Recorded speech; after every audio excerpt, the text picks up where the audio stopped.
우선 이렇게 여러분과 함께 로봇고에서 제가 이렇게 특강을 하게 돼서 굉장히 영광스럽게 생각합니다. 특히 또 우리 교장 선생님까지 친히 이제 들어주시는 강의가 됐는데, 제가 오늘 준비한 내용은 제가 한 50분 정도? 한 교시가 50분이죠? 네, 50분 해서 준비한 내용은 조금 요즘 뭐 다 알고 계시겠지만 이 4차 산업혁명과 인공지능 이런 새로운 기술들이 이제 우리 사회를 어떻게 보면 이제 막 변화시키고 있고, 전 세계적으로도 그런 열풍이 불고 있는데, 그것에 대한 이야기를 조금 제가 담아봤습니다. 그래서 이미 어느 정도 알고 계신 내용도 있을 수 있고, 또 어떻게 보면 또 여러분들이 들어보시기에 너무 어렵다. 왜냐면 제가 하다 보니까 좀 어렵게 이 강의가 준비되어 있을 것 같아요. 근데 사실 저도 이 내용을 공부한 지는 불과 몇 년이 안 됩니다. 그래서 제가 보기엔 처음에 조금 이런 용어라든가 이런 게 생소하게 보여도 아마도 자주 듣게 되다 보면은 선생님들도 몇 년 내에는 제가 말하는 말이 어떤 걸 의미했구나 하는 걸 나중에 좀 이해되리라고 생각이 됩니다. 제가 준비한 내용은 산업혁명 시대의 4차 산업혁명 시대 인재상이라는 그런 조금 폭넓은 담론을 가지고 한번 와봤는데요. 실제 들어와 보면은 또 이거랑 좀 동떨어진 내용이 있을 수도 있습니다. 한번 가보도록 하겠습니다.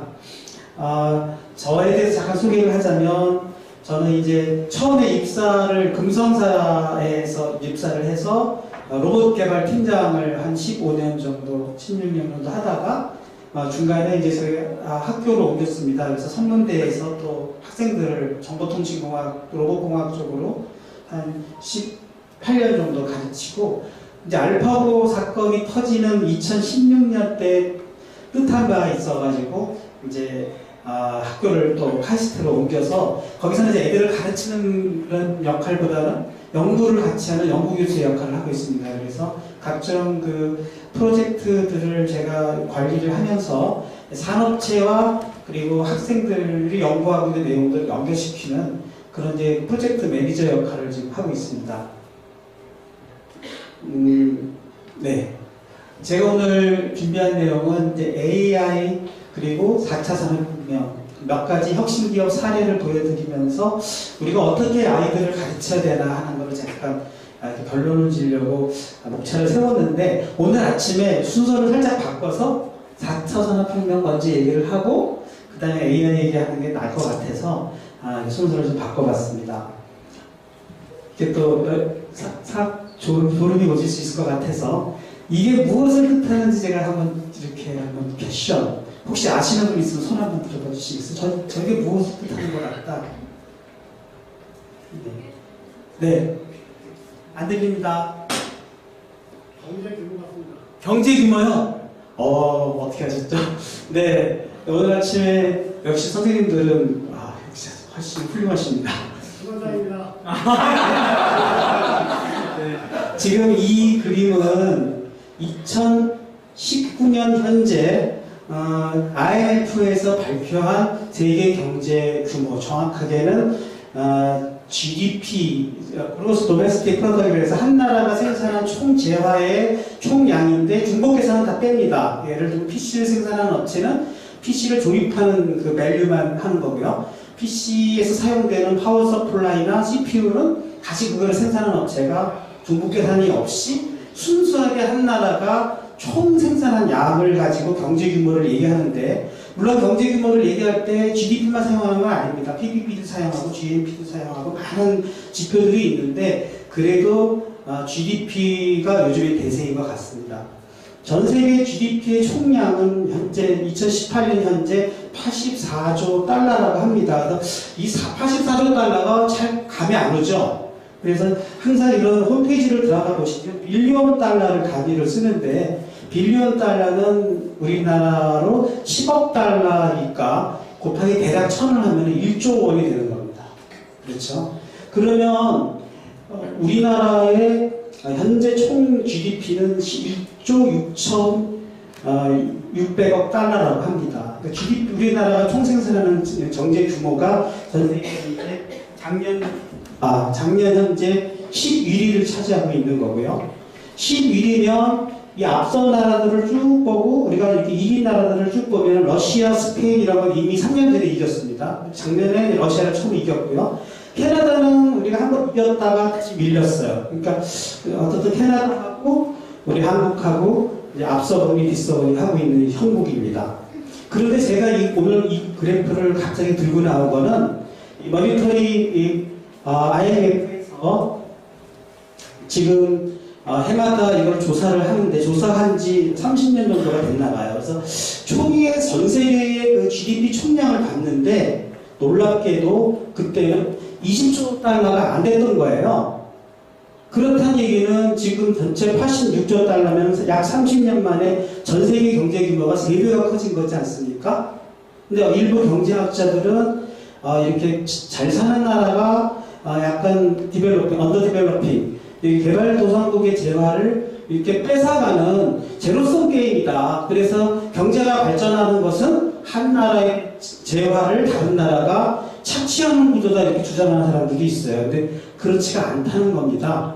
그러니까 30년 동안 전 세계 경제 규모는 늘어났고 결국은 한 나라의 성장, 그 성장이라는 것은 전 국민이 전 나라가 다 같이 잘 사는 방향으로 가고 있다는 뜻이죠.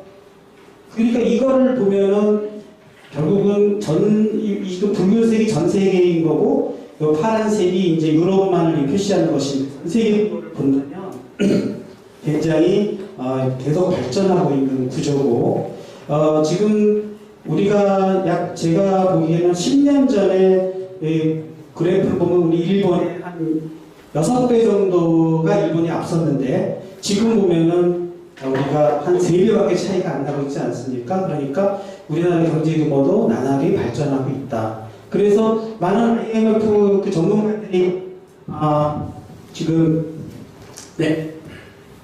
예측하고 있는 이 정도 경제 성장률이라면 대략 한국이 2025년경이면 대략 8위, 6위까지도 넘볼 수 있다고 보고 있습니다. 물론 더 나아가서 이쪽 정도까지 가질 수 있다면 참 좋겠지만 희망적으로 봤을 때 우리가 계속 기대할 수 있는 나라는 여기 프랑스, 영국까지는 좀만 더 우리가 발전할 수 있다는 거고 굉장히 세계적으로 성장할 수 있는 우리 가능성이 굉장히 높은 나라로 우리가 분류되어 있습니다. 저 이걸 조사하면서 정말 우리나라가 선진국 대회로 들었구나 하는 걸 확인할 수 있었고 그래서 이제 궁금해가지고 선진국의 기준이 뭘까 봤더니 대략 경제 규모가 1조 달러 이상인 걸 선진국으로 본다고 합니다. 그리고 그 이하는 이제 언더 디벨로핑, 이제 개발도상국을 보고 디벨롭드, 성장이 선진국으로 들어가다고 이제 보여지고 이렇게 이제 세계 경제가 해마다 대략 분기별로 IMF가 발표하는 것 같습니다. 그래서 월드 이코노믹 아웃룩 이래가지고 계속 홈페이지에 세계 경제 전망을 보여주고 있습니다. 제가 세계 경제 전망부터 시작한 이유는 과연 산업이라는 게 어떤 식으로 발전해왔길래 한 나라의 경제가 그렇게 확 바뀌고 이 발전 규모가 달라지는가를 살펴보기 위해서 제가 한번 전 세계 산업 현황을 좀 봤고요. 지금 우리가 말하는 4차 산업혁명은 대략 산업적 발전 단계를 봤을 때 제4기로 좀 보고 있고요. 그 3기까지를 이제 보통 1차 산업혁명과 2차 산업혁명을 전기, 기계, 에너지 혁명이라고 보고 있습니다. 그래서 대략 1차와 2차는 에너지 혁명이다 이렇게 보고 있고 3차부터는 이제 정보 산업이 들어오면서 3차 산업혁명이라고 보통 알고 있죠. 그럼 정보와 4차 이 차이는 뭐냐 이렇게 봤을 때 정보가 진흥화가 된 게 4차 산업혁명이다 이렇게 구분하는 사람도 있지만 저는 제 나름대로의 해석을 본다면 지금 이 4차 산업혁명의 키워드가 보면 빅데이터, AI, 로봇 이런 것들이지 않습니까? 이것들의 차이는 3차 정보 시대는 인터넷 정보 시대에서는 정보가 그 환경으로부터 인간으로 들어오는 시대였어요. 그러니까 우리가 많은 정보를 이렇게 검색해가지고 어떤 정보의 하나의 무기를 가지고 그것을 산업화하던 시대였다면 반대로 지능화 시대에서는 환경이 인간의 정보를 얻는 시대입니다. 그러니까 정보의 흐름이 바뀌는 시대가 된 거죠. 우리의 모든 활동이 데이터로 수집되고 기계가 그걸 해석하고 다시 그게 그 해석된 어떤 알고리즘이나 또는 지식 체계를 통해서 다시 거꾸로 인간에게 그 지식을 전파하는, 그러니까 지식의 흐름이 바뀌고 있는 시대가 4차 산업혁명 시대다, 이렇게 저는 정의하고 싶습니다. 물론 인공지능의 그 산업 규모는 나날이 커지고 있고요. 산업 규모 이렇게 보시면은 제가 상당히 인공지능 산업 규모가 나날이 이제 커지고 있다, 이렇게 확인할 수가 있습니다. 전체 자동차 산업 규모를 대략 500조 정도를 보고 있는데, 이제 이것도 제가 단위를 우리 원화로 바꿨지만 2025년경이면 자동차 산업의 4배 규모 정도로 인공지능 관련 산업의 규모가 커질 것으로 보고 있습니다. 2016년 기억나시죠? 4월 달에 이 구글의 딥마인드 팀이 이제 우리나라에 와서 이제 우리 이세돌 선수랑 인공지능 한번 생중계를 통해서 바둑 대결을 벌였죠. 그때 이후에 기술이 얼마나 바뀌었느냐 제가 또 검색을 해봤더니, 그때 나타난 기능하고 지금 해마다 논문을 통해서 그 성장한 성능 지표를 보면은 해마다 약 30%씩 성장하고 있고, 이미 그 당시에 알파고가 이세돌을 이겼던 성능에 비교해가지고는 더 상대가 되지 않을 정도의 실력을 갖고 있습니다. 그런 해당되는 논문이나 또는 이런 지표들을 찾아볼 수가 있겠고요. 그러니까 결국은 이제 시작에 불과했다는 겁니다. 그 알파고가 당시 우리를 굉장히 깜짝 놀라게 했는데 지금도 그 성능은 나날이 발전하고 있고요. 지금 요거는 데이비 실버라고 그때 그 당시에 같이 방문했던 그 과학자인데, 그 사람들의 논문의 장면 논문을 보면은 이제는 완전히 인간의 지식 또는 인간의 지도 없이 스스로 메스터링 할 수 있는 논문을 네이처지에 발표했는데, 이 내용을 보면은 이전에 이세돌을 이겼던 알파고의 알고리즘은 그동안 인간이 두었던 모든 기보들을 데이터화 해가지고 거기서부터 알고리즘을 만들었다면, 이거는 그 기보를 주지 않고 알파고 스스로 학습을 시켰더니 그대로 다 인간을 이기더라, 이런 논문도 발표가 돼서 깜짝 놀라게 했던 거죠. 또 하나의 분야로는 이제 동영상 해석 분야에서도 놀라운 일이 벌어지고 있는데요. 지금 제가 갖고 온 논문은 페스터 RCM이라는 논문인데요. 이것도 이제 쭉 들어가 보시면은 키워드 쳐보시면 관련된 유튜브 영상이나 또는 논문들을 보실 수가 있는데, 이것은 동영상을 그냥 보고 동영상에 나타난 물체들을 디텍션하는 알고리즘인데요. 요거의 처리 속도를 보니까 해마다 빨라지기 시작해가지고 지금은 0.32초 만에 한 번씩 물체를 디텍션하고 그 물체가 무엇인지 알아낼 수 있다는 기술이 발전하고 있어요. 그러니까 이 발전 속도를 보면은 이게 굉장히 빨라지고 있고, 언젠가는 이것이 논문의 수준을 떠나서 이런 우리의 제품 또는 우리의 CCTV, 로봇에 들어가는 눈, 이런 거에 이런 기능들이 들어와 준다면 정말로 이제 인공지능에 의해서 영상이 해석되고 인식되는 시대가 곧 보편화될 것이라고 저는 보여집니다. 그래서 결국은 속도, 정밀도, 각종 승률 면에서 이것은 굉장히 해마다 논문마다 이것이 얼마나 발전되고 있는가를 계속적으로 보여주는 자료가 지금 발표되고 있습니다. 네. 지금 전 세계, 아까 제가 12개 나라의 전 세계 경제 규모를 보여드렸는데, 이것은 현재 전 세계의 글로벌 시가총액 탑 5를 제가 조사를 해봤는데요. 네, 이게 정리한 겁니다. 이렇게 보면은 현재 기준 날짜 좀 확인해 볼 필요가 있지만 작년 것입니다. 그래서 약 8,900달러 정도가 애플이고, 그 다음에 구글이죠. 마이크로소프트, 아마존, 페이스북 순이죠. 시총 규모가 그렇다는 겁니다. 그 회사들의 설립 연도를 보니까 애플과 마이크로소프트를 제외하고는 전부 설립 연도가 90년대 말에서 불과 10년이 안 돼, 15년이 안 된 회사들이 지금 전 세계의 시총 규모를 차지하고 있죠. 이런 기업들이 보통 모두가 인공지능 전문가들을 전부 탑 매니저로 쓰고 있습니다. 여기 나오는 사람들이 루큰, 힌튼, 앤드류 웅, 데이비 실버 이런 사람들이 지금 인공지능을 지금 주도하는 캐나다 토론토대, 뉴욕 주립대 이런 엘버타대 이런 대학 교수님들이 이미 각 기업의 글로벌 기업의 총프로젝트 책임자가 돼서 인공지능을 총지휘하고 있어요. 이런 세상이 지금 벌어지고 있고 이런 탑5의 IT 기업뿐만 아니라 전 세계 기업들이 다 레이스 투 AI 전부 AI를 도입하지 않고는 이제 살아남을 수가 없다 해서 전 세계의 모든 기업들이 이미 AI를 기반으로 한 이런 여러 가지 기술 개발뿐만 아니라 회사의 운영까지도 AI에 맡기는 그러한 놀라운 변화가 지금 일어나고 있습니다.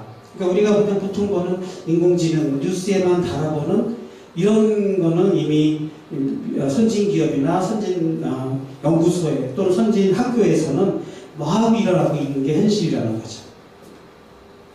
인공지능이 계속 발전을 하게 되면 지금 로봇뿐만 아니라 각종 환경에서 전부 로봇이 실제 생활에 도움이 되는 거라고 이제 보여집니다. AI에 대한 투자 현황의 어떤 보고서를 봤는데요. 지금 기계학습, 컴퓨터 비전, 그 다음에 자연어 해석, 그리고 자율주행 자동차, 스마트 로보틱스 이런 거에 미국의 정부가 해마다 얼마의 그 R&D 자금을 투입하는지를 보여주는 지표들인데 전부 이렇게 AI의 모든 지금 요거는 이제 맥킨지라고 맥킨지 연구소에서 해마다 발표하는 R&D 현황, 투자 현황을 보더라도 얼마나 AI에 대한 미국이 투자를 하고 있나 이걸 확인할 수가 있죠. 그래서 또 이런 자료를 갖고 와봤습니다. 인공지능이 그러면 로봇 다 우리 직업을 대체하느냐? 결국은 다 대체할 거라고 보고 있고 결국은 인공지능과의 이제 인간과 기계와의 전쟁이 시작됐다 이렇게 볼 수 있죠. 그래서 우리가 하고 있는 일의 대부분들이 기계가 대체할 수 있다 이런 공포도 느낄 수 있는데 그거는 1차 산업혁명 때 마구가 일자리가 빼앗겨서 자동차에 전부 직업을 빼앗길까봐 걱정하던 거라고 좀 생각합니다. 새로운 직업들이 계속 탄생되면서 새로운 시대에 맞는 이런 직업들이 다 대체될 거라고 이제 보여집니다.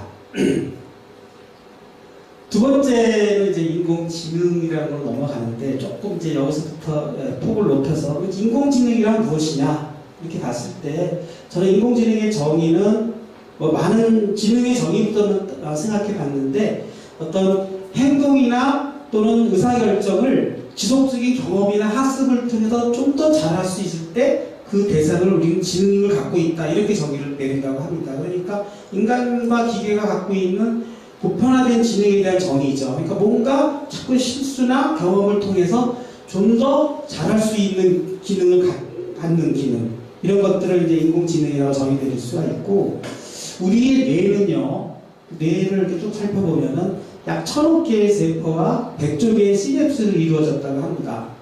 여기서 세포와 시냅스의 차이점 혹시 아시는 선생님? 이제 저도 이제 약간 대화형으로 한번 가보도록 하겠습니다. 혹시 세포와 시냅스? 네, 어떻게 여기 있는 선생님 안 계십니까? 우리 앞에 조교 선생님 혹시 아시나요? 뭐죠? 네. 맞습니다. 네, 어느 선생님이십니까? 네, 네, 맞습니다. 그러니까 시냅스는 약 우리 뇌 세포마다 한 1000개 정도의 시냅스가 있다고 합니다. 그래서 걔네들이 어떤 식으로 이렇게 연결되느냐에 따라서 연결 강도가 달라지는 거고 그거의 조합에 따라서 약 100억 개의 세포하고 1000억 개의 세포하고 약 100조 개의 시냅스하고 결합이 되면은 상당한 연결의 그 강도들이 나오게 되겠죠. 그러니까 세포의 수도 중요하지만 세포 간의 연결의 조합이 굉장히 중요하다는 거죠. 그게 뇌의 비밀이라는 걸 알았고, 그러면 우리 뇌가 이렇게 보면 전두엽, 후뇌, 간뇌, 각종 부위마다 역할들을 한다고 알려져 있는데 지금 많은 뇌과학자들이 인간의 뇌를 연구하고 있어요. 아무리 쪼개고 분해해봐도 그냥 세포와 시냅스만 있을 뿐이지 그 뭐 우리가 인간의 이제 장기 조직을 해부해 보면은 뭐 그래도 심장, 뭐 위, 콩팥 다 모양들이 다르지 않습니까? 뇌는 안 그렇다는 거예요. 간내, 뭐 대뇌, 뭐 메모리, 뭐 시각 다 시내스와 레세프로만 이루어졌다는 거죠. 그러니까 그래서 이제 많은 과학자들이 이게 의아하게 생각했죠. 그러면 이 그냥 다 똑같은 조직이 왜 기능이 다 다를까? 그래서 이제 거기서부터 인공지능이 시작되는데요. 그렇다면은 이 각 세부 세포들의 연결 강도의 조합에 따라서 어떤 것은 시각을 나타내고 어떤 것은 물체인식을 나타내고 어떤 것은 공간인식, 어떤 것은 논리사고, 감정, 의사결정 이런 것들이 다 이루어진다. 이제 이렇게 시작된 것이 기계학습의 시작입니다.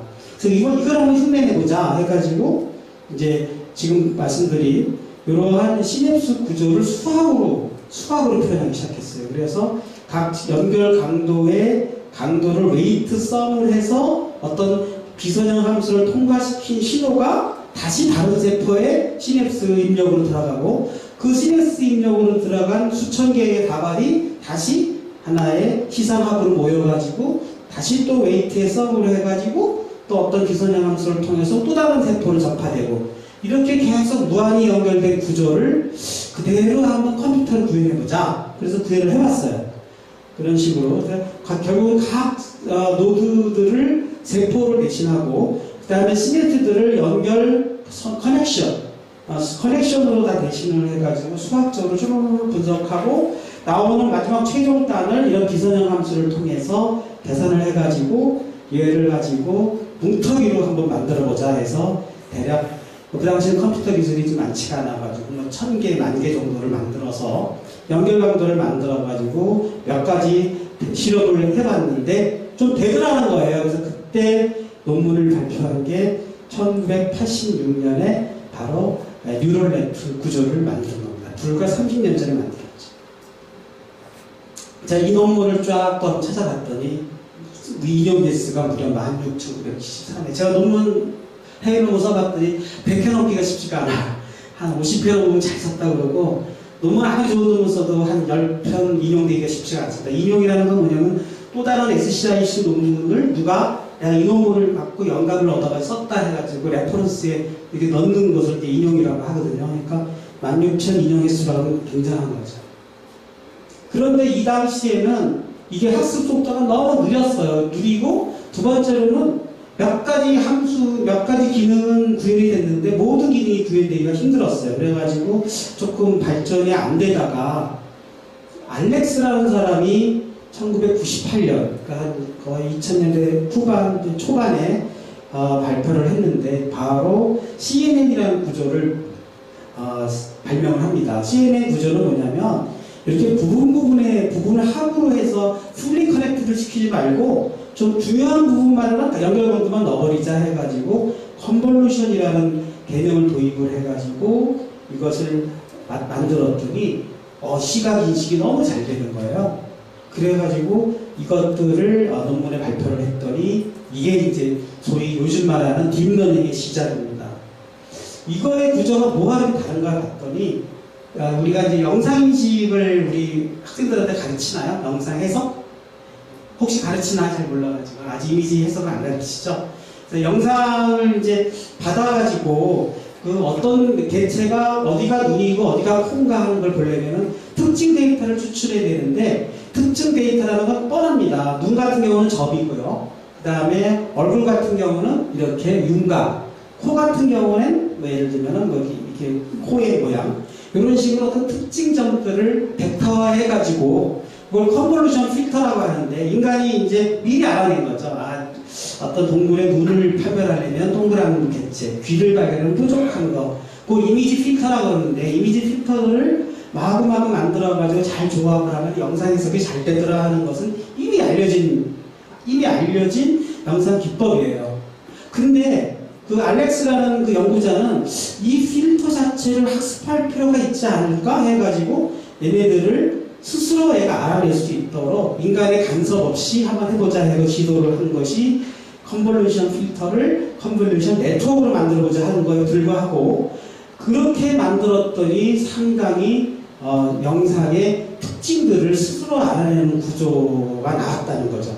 두 번째 좋은 점은 풀리 커넥티드 네트워크는 너무 연결강도가 너무 많아가지고 무한의 조합이 컸는데 이걸 부분으로 피처를 하다 보니까 파라메타 개수도 현저하게 줄어들어가지고 이것을 가지고 1998년도에 논문을 발표했고 이걸 가지고 첫 번째로 시도한 게 각종 핸드라이팅 1357 이런 숫자를 인식하는 필기체의 숫자를 인식하는 테스트를 해봤더니 굉장히 잘 됐고 이때부터 이제 영상 인식에 딥러닝을 써보자 하는 붐이 일어나기 시작했습니다. 그래가지고 2012년도에 이미지넷이라고 전 세계의 이미지들을 올려놓고 해마다 1등을 뽑는 컨테스트가 있어요. 로봇 경진대회처럼 영상 인식하는 사람들끼리 모여가지고 해마다 영상 인식 대회를 여는데 거기서 1등을 차지합니다. 그래서 1등을 차지해서 이 논문이 무려 37,000회의 인용횟수를 발휘하는 아주 대박을 터뜨리죠. 유소히 이렇게 성공을 해가지고 알렉스넷이 출발을 했는데 이때부터 이제 딥러닝이 본물처럼 연결돼가지고 여러 가지 새로운 기술들이 많이 나옵니다. 그래서 풀링이라는 기술, 그 다음에 이 루쿤이라는 사람이 이제 여러 가지 네트워크들을 개발을 했는데 알렉스넷이 2012년에 나왔는데 이것은 VGC넷은 MS 코리아, MS 차이나, 마이크로소프트에서 개발한 넷이고요. 구글넷, 또 레즈넷 해마다 점점 네트워크 구조가 깊어지고 복잡해지면서 결국은 하나하나는 전부 CNN 구조, 아까 이게 컨볼루션 구조를 가지고 얘를 어떻게 계층으로 잘 쌓느냐에 따라서 이 성능이 점점 더 좋아지더라는 거예요. 그래서 지금 영상인식 분야에서 이렇게 딥러닝 구조로 가면서 지금 우리가 그동안 못 풀었던 영상인식이 비밀이 풀리기 시작한 거고요. 그럼 이게 갑자기 왜 이렇게 잘 풀렸냐? 처음에 아까 얘기한 FNN이라는 30년 전에 나왔던 인간의 뇌를 모방한 뉴럴 네트워크 구조보다 규모가 아까 1000억 개의 세포와 100조 개의 시냅스라고 이루어졌다고 그랬지 않습니까? 이 정도 개수가 그 정도까지는 아니어도 한 인간의 뇌의 복잡도의 한 1% 수준까지는 왔어요. 그러니까 이 정도면은 파라메타 수가 스페어 숫자가 막 1000만 개, 2000만 개 이 정도가 되는 거죠. 이 정도를 컴퓨터로 구현하려면 메모리가 엄청나게 방대해야 되고 아마도 여러분들 학생들한테 C언어 같은 거 가르치려면 C언어 데이터 전체 용량이 엄청나게 늘어나게 되는 거죠. 이러한 데이터를 처리할 수 있는 컴퓨터 구조가 갖춰주면서 처음에 30년 전에 생각했던 이러한 인간의 뇌를 모방한 이런 어떤 구조를 컴퓨터를 구해보자는 것이 실현되기 시작했고 정말 이렇게 하다 보니까 정말 우리가 알고 있는 지능이 풀리기 시작했다는 거죠. 그래서 제가 결론지을 말씀드리자면 이제 컴퓨터 기술이 한없이 발전을 하고 있고 인간의 뇌의 비밀도 결국은 뇌세포 간의 연결 강도의 조합이고 연결 강도의 조합을 우리가 어려서 태어나서 많은 물체를 보면서 학습하고 저것은 사람이구나, 저것은 엄마구나, 이것은 휴지통이구나, 이런 사물을 인식하는 능력이 어려서부터 쭉 벌어왔던 수많은 데이터를 보면서 학습하면서 자기 뇌의 연결 강도를 자꾸 조정해 나가면서 경험과 지식을 쌓는 과정이라는 것이 밝혀지기 시작하면서 그것들을 그대로 컴퓨터로 구현하는 시대가 오게 된 겁니다. 그러다 보니까 정리해 보자면 1980년대 물론 민키라는 사람이 퍼셉트럴이라는 구조를 만들어낸 것까지 따지면 불과 인공지능의 역사는 딱 50년밖에 안 된다는 거죠. 그리고 그것도 핵겨울이라는 인공지능의 호각기를 거쳐서 98년 알렉스가 컨볼루션 네트워크라는 딥러닝 구조를 만들어낸 것이 98년이니까 불과 20년이 안 된 거고요. 그 다음에 이제 아까처럼 영상 처리 분야에서 막 두각을 나타낸 게 2012년이니까 이제 로봇 쪽으로 들어오고 우리가 실제 실생활에 쓰기 시작한 건 불과 5년, 7년이 안 됐다는 거죠. 그러니까 인재 인공지능은 막 시작하고 있다 이렇게 볼 수가 있습니다. 그래서 지금 딥러닝을 이용한 각종 영상 인식, 그다음에 의료 환경에서의 무슨 암 진단, 자율주행, 또 지금은 이제 많은 로보틱스 이런 분야에서 이런 인공지능 기술이 지금 보편화되고 있는 막 게이트가 열렸다, 어떤 문이 열렸다 이렇게 보여지고 있습니다. 혁신기업 사례로는 저는 아마존을 참 좋아하는데요. 아마존 여러분, 우리나라는 많은 사람들이 아마존을 잘 안 써요. 우리나라는 뭐 로켓 배송 뭐 이런 걸 많이 쓰는데 미국 사람은 거의 아마존을 거의 산다고 하더라고요. 아마존이라는 회사가 어떤 회사냐면 처음에는 도서 판매를 이제 온라인으로 판매하는 회사를 시작을 했죠. 그러다가 이제 이커머스라고 소위 요즘 말하는 온라인 쇼핑으로 이제 회사가 커졌는데 요즘의 아마존 모습은 우리가 알고 있는 아마존이 아닙니다. 어떤 아마존이냐면은 이제는 주문 배송을 예측하는 시스템을 도입하고 있어요. 그래서 수많은 사람들이 어떤 물건들을 사느냐, 어떤 사람들이 어떤 주문을 하느냐를 다 데이터를 모아가지고 인공지능으로 학습을 시켰더니 이제는 어떤 물건을 어떤 지역에서 언제 주문을 할 것이라는 예측을 해서 그걸 히트 레이셔라고 하는데요. 그거를 가지고 미리미리 상품의 재고들을 그 물류센터에다 갖다 놓는 작업을 하는데, 물론 하나하나에 이 사람이 이런 물건을 주문할 것이라는 예측하기는 어렵죠. 그러나 어느 지역에 어느 상품의 양을 어느 정도 갖다 놓으면은 이것이 송부될 것이다 하는 그룹으로 해서는 이게 맞춘다는 거예요. 그래가지고 배송 속도가 빨라지기 시작하는데 이걸 가지고 연간 물류 비용을 굉장히 절약하는 그러한 사례로 이미 우리가 알고 있는 온라인 쇼핑이 인공지능으로 이미 운영되고 있다는 거고요. 두 번째로는 여기가 지금 플레이가 안 되는 것 같은데, 로봇을 이용해서 전부 물류센터에 그 물류들을 전부 재고 정리하는 이런 자동화도 지금 이미 하고 있습니다. 그래서 전 세계 물류센터에 이런 아마존 기발 시스템이라고 치면 아마 많은 그 이동 로봇들이 다니면서 선반을 이동시키면서 각종 물건들을 출하하고 적재하고 또 바코드를 이용해서 인간 작업자에게 갖다 주고 하는 자동화된 시스템을 보실 수 있을 것입니다. 그런데요, 이제는 아마존의 80%의 매출이, 아까 제가 시총 두 번째 규모가 아마존이고 이미 굉장히 이제 5대 IT 기업이 들어왔다고 하지 않습니까? 뭐 삼성전자에 상당히 지금 뭐 몇 배의 규모로 커졌는데, AWS라는 클라우드 컴퓨팅 사업을 요즘 먹고 산다고 해요. 뭐냐면은 데이터 센터를 운영을 해서 수만 대의 컴퓨터들을 쌓아놓고 대행을 해주는 겁니다. 컴퓨터 대행. 그래서 인공지능, 각종 데이터 수집, 이런 여러 가지 솔루션들을 실행하는 컴퓨터를 빌려주는 사업이죠. 그래서 여기에 가입된 기업들이 일종의 수수료를 내고 컴퓨터를 활용해가지고, 물론 우리는 이제 PC, 노트북 이런 걸 사용하지만 인공지능이라는 그 거대한 데이터를 활용하려면 아무래도 슈퍼컴퓨터가 필요할 것이고, 그 슈퍼컴퓨터를 한 대만 사용하는 거는 한 연구소만 쓰는 건데 수만 대를 연결해버리면 수많은 가입자들이 동시에 활용할 수 있는 클라우드 컴퓨팅, 클라우드라는 게 구름이라는 뜻이고, 구름에 그 수많은 수증기 입자들처럼 수백만 개의 컴퓨터들이 클라우드로 형성하고 또 수십만 명의 가입자들이 여러 가지 서비스를 요구하는 이런 상경사업으로 돈을 버는데, 지금 우리나라의 삼성전자도 메모리 반도체의 상당 부분이 데이터 센터에 들어가는 이런 메모리라고 합니다. 그러니까 결국은 데이터 센터가 많아지면 많아질수록 우리나라도 잘 먹고 잘 사는 거죠. 반도체 기술을 가지고는. 그러나 이제는 하드웨어부터는 소프트웨어 시대로 가고 있지 않습니까? 그러니까 언젠가 데이터 센터가 다 차지하게 되면 이 데이터를 가지고 다시 서비스를 재생산해서 경제를 살릴 수 있는 그러한 규모는 데이터를 소유한 인공지능 기업들이 결국은 경제를 지배하게 될 것이다, 이렇게 보고 있어요. 그러다 보니까 하드웨어를 개발하는 업체는 이제는 어느 순간에는 한계를 느끼고 그 위에서 데이터를 가지고 활용하는 기업이 오히려 이제 경제를 쥐고 흔들겠구나, 그런 걸 이제 우려가 올 수 있는 거죠.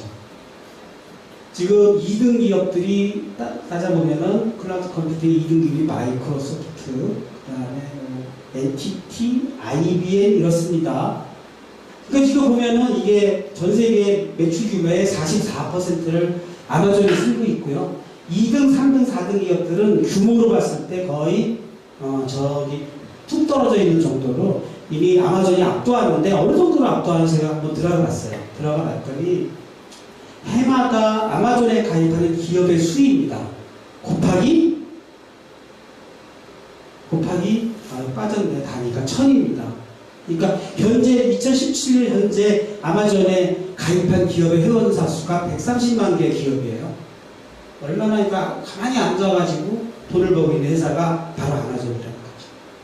물론 수많은 글로벌 기업들이 아마존에 AWS에 가입을 해서 각종 운영 소프트웨어, 각종 기업에 관련된 데이터 센터, 각종 클라우드 컴퓨팅을 전부 활용하고 있는 결국 아마존이 이제는 불과 온라인 도서 쇼핑몰로 시작했다가 이커머스라는 물류센터 그렇게 시작했다가 이제는 전 세계 컴퓨팅 사업을 다 쥐고 데이터를 모으고 전 세계 기업의 왕이 되고 있는 거죠. 이런 혁신이 일어나고 있는 게 현재의 경제 지도입니다. 물론 지금 딥러닝 하는 사람들이 많은 인공지능 연구자들이 아마존에 의존해가지고 각종 컴퓨터들을 활용하고 있습니다.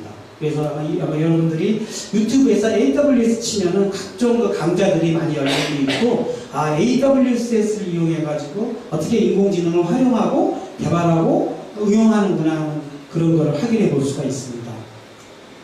각종 머신러닝, 각종 알고리즘 전부 라이브러리 형태로 올려놓고 서비스를 시작하고 있죠. 그래서 제가 보기에는 이제 다시 우리 로봇 얘기로 돌아와서 제조업이라는 거는 이제 로봇과 그리고 로봇을 통해서 운용되는 공정 운용 시스템으로 제조업이 이루어지는데, 우리가 보통 얘기하는 스마트 산업이라는 거는 단순 자동화만을 얘기하는 게 아니죠. 자동화를 통해서 기계가 얻어진 데이터를 가지고 어떻게 예측을 하고 최적화해가지고 제조 공정을 좀 더 효율화있게 혁신하느냐에 따라서 제조 공정의 경쟁력이 달라지기 때문에 이제는 제조 산업도 지금 중국이 하고 있는 스타일대로 저가의 저노동 생산성으로 싸게 만드는 건 끝났다는 거예요. 정말로 끝나가고 있죠. 중국이 위해서 계속 지금 여기서 고전을 맞지 못하고, 또 트럼프와의 무역 전쟁에서 더 이상 이제 기술을 훔치지 마라. 너희들 못 판다 이런 거가 참 제재를 가하니까 중국이 계속 위축되고 있고요. 그 다음에 이제 리쇼링이라고 해가지고 오히려 독일, 미국 제조산업이 살아나고 있습니다. 이유는 실제로는 데이터를 기반으로 한 스마트화가 이루어지고 있기 때문에 다시 제조업 역전 현상이 벌어지고 있는 게 현실이라고 보여집니다. 예전에 저희가 공부할 때는 1차 산업에서 2차 산업, 2차 산업에서 3차 산업, 3차 산업에서 4차 산업. 그래서 저는 4차 산업까지는 안 배웠는데 요즘에 4차 산업을 지식정보산업을 4차 산업이라고 하더라고요. 근데 아닙니다. 다시 4차 산업이 역행을 시켜서 서비스를 진흥화하고, 서비스라고 한다면 뭐죠? 상업이죠. 상업, 유통.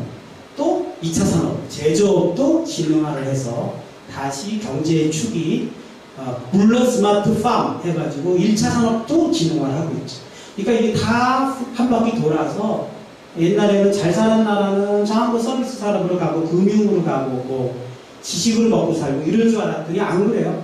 이제 미국이 농업을 스마트팜으로 해서 더 경쟁력을 갖고, 또 미국이나 독일이 신발 이런 거를 스마트화 해가지고 스마트 제조 공정을 통해서 더 놀라운 기술 혁신이 일어나는 그런 세상으로 가고 있어서 지금 제가 뭐 경제학자들이 얘기하는 직업의 변화도 다 뜯어 고쳐야 됩니다.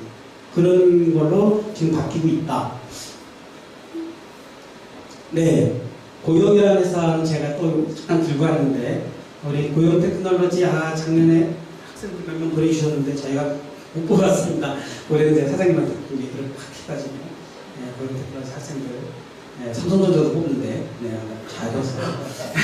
그래서 이 회사는 이렇게 이 제조 공정을, 전자 제조 공정을 전부 스마트하는데 필요한 이런 3D 측정기를 통해서 검사, 불량품을 자동으로 추출해주는 그런 회사인데 세계 1등을 하고 있습니다. 그래서 인공지능 알고리즘을 통해서 불량을 정확하게 꼭 집어내가지고 스마트폰, 또 로봇의 자율주행, 자율주행 자동차, 각종 그 인간의 그 안전과 그리고 생산의 품질을 좌우하는 많은 부분의 품질들을 생산 단계에서부터 찍어내는 자원봉사기기를 개발하고 있는데 세계 1등을 하고 있고요.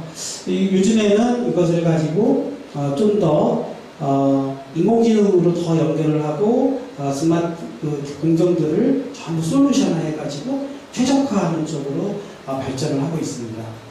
한국학 카이스트하고는 이렇게 인공 아까 말씀드렸듯이 머신러닝 기술, 딥러닝 기술하고 연결을 해서 여러 가지 그 자동화 솔루션들을 연구하고 있고요. 그걸 통해서 각종 제조 공정의 스마트화를 추진하고 있습니다. 그러니까 이미 우리나라에서도 이런 기업들은 스마트 기술들을 적용을 해가지고 계속 전 세계의 이런 글로벌 기업들과 이미 경쟁을 하고 있는 거죠. 그래서 잘하는 데는 잘하고 또 일부 제조기업들은 우리는 뭐 스마트화 남의 나라 이야기다. 우리 당장 뭐 쓸만한 사람도 없다. 뭐 이렇게 또 천차만별입니다. 그래서 제가 보기에는 우리나라가 좀 더 발전하려면 좀 더 많은 스마트 인력들이 필요합니다. 그래서 아까 교장 선생님한테도 말씀을 드렸듯이 개발자도 필요하지만 그 개발을 운영하는 사람도 필요하고 또 데이터를 수집하는 사람도 필요하고 이게 일종의 하나의 큰 생태계를 구성해가지고 전 우리나라의 제조 산업을 스마트화를 해야 되는데 일부 잘 나가는 세계 1등 기업 또는 삼성전자 정도만 여러 가지로 이제 투자 여력이 있다 보니까 이렇게 막 투자를 하고 좋은 인력들을 뽑고 또 재교육을 시키고 뭐 이렇게 해서 선순환 구조를 갈 수 있는데 대부분 아직까지도 철공소 수준의 기업들이 우리나라는 수두룩하다는 거예요. 제가 조사를 해보니까 그래요. 제조업의 약 200만 개의 중소기업들 보면 아직도 가보면 일감은 그냥 사천업체에서 일감 오기만 기다리고 있고 어쩌다가 자동차 안 팔려가지고 이거는 물량 줄입니다 그러면 막 울고 하고 그게 우리나라 수준이잖아요. 그러니까 그러한 경제 구조를 벗어나기 위해서라도 전체적인 제조 혁신이 좀 필요하다고 이제 보여집니다. 그러니까 결론으로 이제 역시 선생님들도 조시는군요. 졸지 마! 그러면 또 본인들은 그렇게 말씀하시지만 곧 끝마치겠습니다. 그래서 여러분들이 이제 어떻게 애들을 가르쳐야 되나 고민이 되지 않습니까? 그래서 상당히 저도 지금 지방대도 가르쳐봤고 또 카이스트에 있는 우수한 인재들하고도 같이 연구를 해봤지만 정말 이제는 막 다 오리무중 다 갈 길을 잃고 있어요. 어떻게 해야 전 세계 경쟁에서 살아남아서 지금 전 세계 이제 막 11위, 12위 막 올라가고 있고 IMF는 앞으로 6년 내에 5년 내에 8위까지도 간다고 이러지만 제가 보기에는요 그건 옛날 얘기고 지금 전 세계의 경제 지도가 막 바뀌고 있고 불과 10몇 년 만에 이름도 없던 팡이라는 그 4개의 그룹이 전 세계 지도에 갑자기 나타나가지고 뭐 페이스북, 아마존, 뭐 넷플릭스 뭐 이런 회사들이 다 기존의 기업들을 밀어내고 있지 않습니까? 언제까지 우리나라가 삼성전자, 현대자동차 그 사람들이 일감 주기만 기다리고 그 사람들이 학생들 뽑기만 기다리고 그러면서 우리 경제를 그냥 마치 농민들이 하늘에서 비 오기만 기다리는 선수단 운영을 할 거냐는 거예요. 큰일 났겠더라고요. 그러니까 저는 처음에 딱 보여준 GDP 구조를 보여드린 거는 그건 지금까지의 흐름이었고 그 흐름이 가만히 있으면 IMF 그래프처럼 그 기울기를 유지하면서 계속 가느냐 하는 거는 그건 서양적 예측이고 갑자기 꼬꾸라질 수가 있다는 거죠.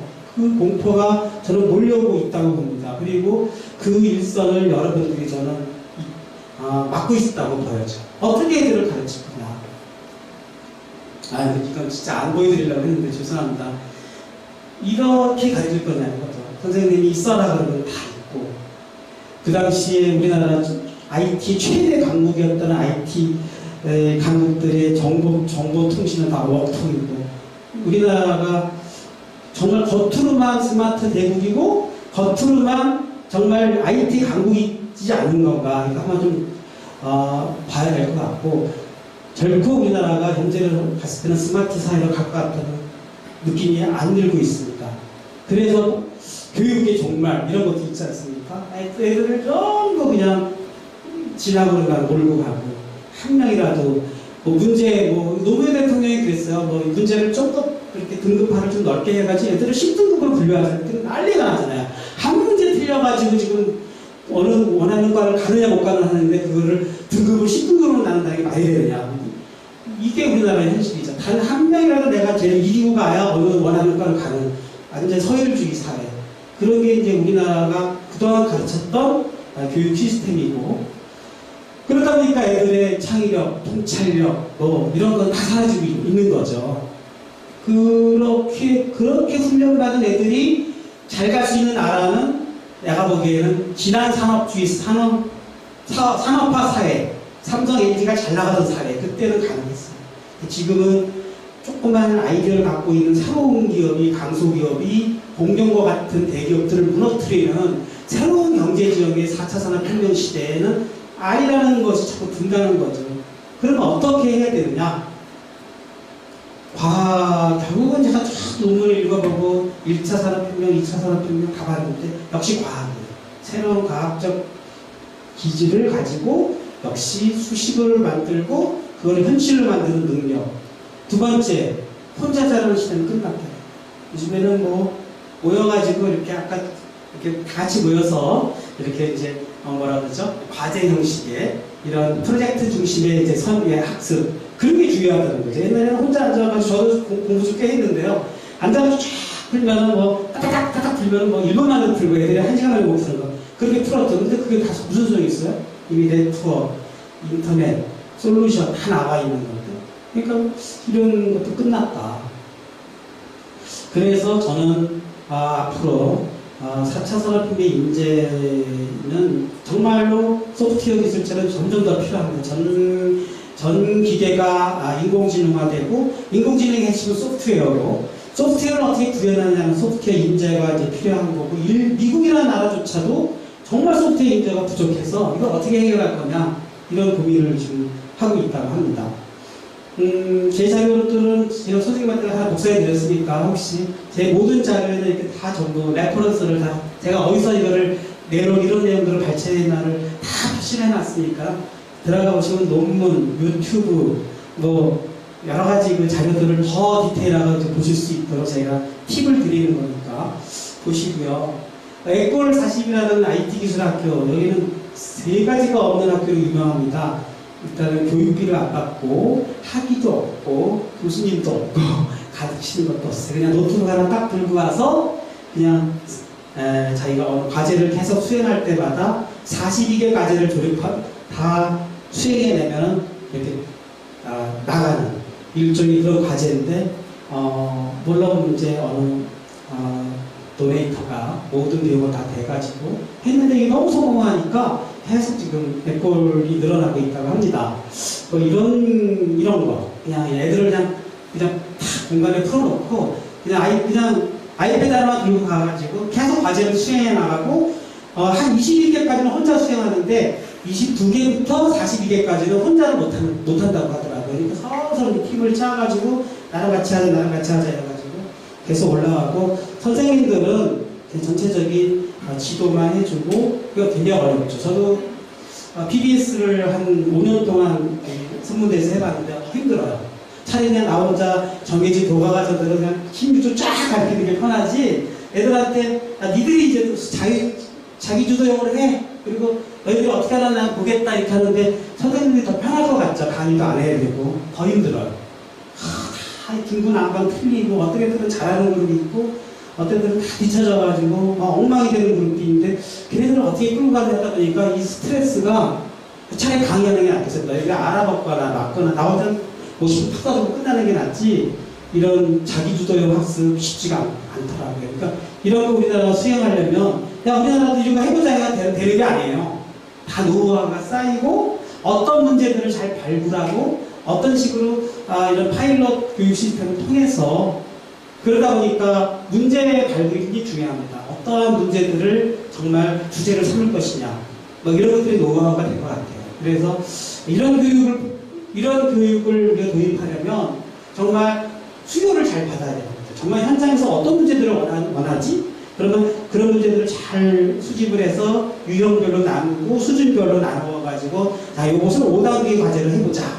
그래서 5단계 과제를 넣어보고, 뭐 이런 식으로 해가지고 아마도 이 운영 노하우가 굉장히 중요할 것 같습니다. 이런 것을 정말 4차 산업혁명 시대에 이런 자기주도 학습, PBS 학습을 하자 해도 준비하는 데 상당히 시간이 걸리지 않을까 이렇게 생각이 들긴 합니다. 네, 지금은 저는 anywhere, anytime 어느 정도만 기초만 닦으면 오히려 이런 고등학교 정도에서 기초만 잘 가르치면 그냥 평생 학습을 통해서 자기주도 학습을 통해서 자기가 전문가가 될 수 있는 그런 시대가 열리고 있다고 봅니다. 그래서 많은 우리가 알고 있는 인공지능 쪽에서는 오픈 AI, 깃서, 아카이브, 텐서플로우, 캐페 이런 데 들어가가지고 이렇게 가입만 하면 환경 설치 다 해주고요. 다 다운받고 자기 노트북에 설치하고 모르는 부분이 있으면 또 페이스북, 커뮤니티 이런 데 가입을 해가지고 막 물어보고 저 초보입니다 가르쳐주세요 막 해가지고 자기 혼자 그걸 해서 나 시간 많다 한 5년 하겠다면 5년 만에 인공지능 전문가가 될 수 있다고 봅니다. 문제는 그거를 할 수 있는 여건과 이런 환경이 좀 돼야 된다는 조건 하에서 그렇죠. 뭐 시간도 없고 나는 도저히 안 된다 그러면 안 되는 거죠. 그러니까 사회 전체가 그 여유가 있어야 저는 자기 변신이 전 가능해진다고 봅니다. 해커톤, 네, 해커톤은 참 재밌는 것 같아요. 그냥 다 모여가지고 문제 풀릴 때까지 몇 박 며칠로. 그러니까 이게 해커와 마라톤의 합이라고 그러더라고요. 그래서 이거 해커톤식 수업. 그러니까 아예 그냥 우리들 학생들 데리고 가서 뭐 저기 무슨 디비전 뭐는 휴양지 같은 데 데려가가지고 그냥 문제를 주고 해결될 때까지 해가지고 끝내고 오는 거죠. 이런 집중력 이런 거 해가지고 뭐 하는 이런 사례도 있고요. 그렇습니다. 아무튼 뭐 이제 뭐 아직 제 강의 자료가 아직 뭐 검증된 건 아닙니다. 그냥 던져보는 건데요. 아마 우리의 교육 체계가 정말 조금이라도 지금 전 세계에서 벌어지고 있는 이런 걸 흉내라도 내다 보면 그나마 우리 또 따라가는 거 잘하지 않습니까? 우리나라가 뭐 애플의 스티브 잡스 얼마나 바로 쫓아가가지고 삼성의 갤럭시가 나왔듯이 야 인공지능 시대요? 그러면 또 팍 또 바뀌어가지고 금방 또 쫓아가는 능력은 대한민국에 뛰어나니까 저는 전 세계에서 벌어지고 있는 이런 기업의 현실 또 국가적인 지원 또 각종 교육 시스템의 변화 이런 것이 지금 우리 물결처럼 다가오고 있는 시대에 정신을 좀 바짝 차려서 교수님들 또는 우리 선생님들 각종 강의 이런데 한번 고민을 좀 해보시는 그런 계기가 강의를 통해서 되리라 생각합니다. 너무 정신없이 발표했죠. 썰렁하더니. 네. 그래서 우리 뭐 여러분들 뭐 나름대로 결론은 아무튼 조금 더 이렇게 서열식 그런 뭐 교육부가 맡겨야 되는 거니까 여기서 제가 주장해도 되는 건 아닌 것 같고 그다음에 인력 양성 진짜 부족한데 정말 다양한 인력 양성을 빨리 해야 된다. 그리고 이거에 맞는 4차 산업혁명 시대의 교육체계 우리 교수 선생님 제가 살짝 교재봤는데 아주 매우 좋은 것 같아요. 근데 계속 바뀌고 있거든요. 점진적으로 이렇게 해서 이렇게 눈을 좀 부릅뜨고 지금 봐야 될 것 같습니다. 감사합니다.